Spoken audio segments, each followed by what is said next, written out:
বৃষ্টি ও বন্যার সুযোগে চট্টগ্রামের কাঁচা বাজারে বেড়েছে সব ধরনের সবজি, মুরগি ও ডিমের দাম।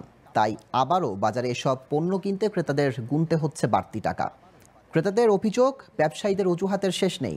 আর ব্যবসায়ীরা বলছেন, একদিকে ভারী বৃষ্টি, অন্যদিকে পরিবহনের গাড়ি কম যাওয়ায় ব্যাহত হচ্ছে সবজি সরবরাহ।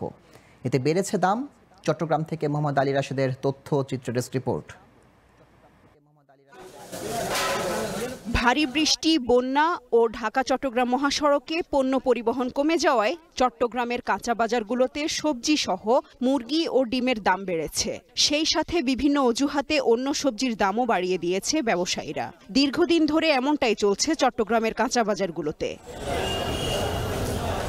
শনিবার চট্টগ্রামের বহদ্দার হাট, কাজীর দেউরি, রিয়াজউদ্দিন বাজার, চকবাজারের কাঁচা বাজার সহ বেশ কিছু বাজার ঘুরে দেখা যায় সব ধরনের সবজি বিক্রি হচ্ছে বেশি দামে। বাজার মনিটরিং কিছুটা কমে যাওয়ায় বেশি লাভের সুযোগ নিচ্ছেন অনেক অসাধু ব্যবসায়ী। তাই বাজারে এসে হিমশিম খাচ্ছেন ক্রেতারা। বাজারে সব কিছু দাম বাড়তি, একটা হইলে একটা নিতে পারতেছি না। জিনিসের দাম বাড়তি হইলে আমরা কি করে খাবো?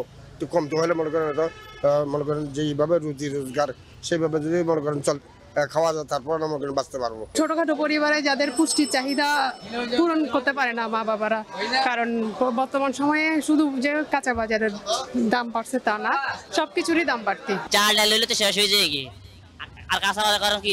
এদিকে সবজির দাম বাড়ার জন্য বৃষ্টি হওয়াকেই দুষলেন ব্যবসায়ীরা। জানালেন, বিদ্যুৎ না থাকায় গরমে মারা যাচ্ছে মুরগি। এছাড়া বাড়তি পরিবহন খরচ ও আড়তদারদের সিন্ডিকেটকে দায়ী করলেন বিক্রেতারা। 5.5 বছর বাড়ছে দাম, এই জায়গায় সবগুলো সিন্ডিকেট সবগুলো বাড়া ফেলায়। গরমের মধ্যে মুরগি মারা যায়, তারপর এই জন্য মুরগির দাম বাড়ে যায়। মাল আসতেছে না, মালের চাহিদা কম, যে গরম পড়ছে গরমে মাল নষ্ট বেশি হয়ে গেছে। দাম বাড়ার কারণ হলো পরিবহন খরচ বেশি। আপনার এখন তো ট্রাকে চলতেছে না, তো অন্য উপায়ে মাল আনতে হয়। ভোগান্তি কমাতে বাজার নিয়ন্ত্রণে শুধু দাম নির্ধারণ নয়, নিয়মিত বাজার মনিটরিংও প্রয়োজন বলে মনে করছেন চট্টগ্রামবাসী।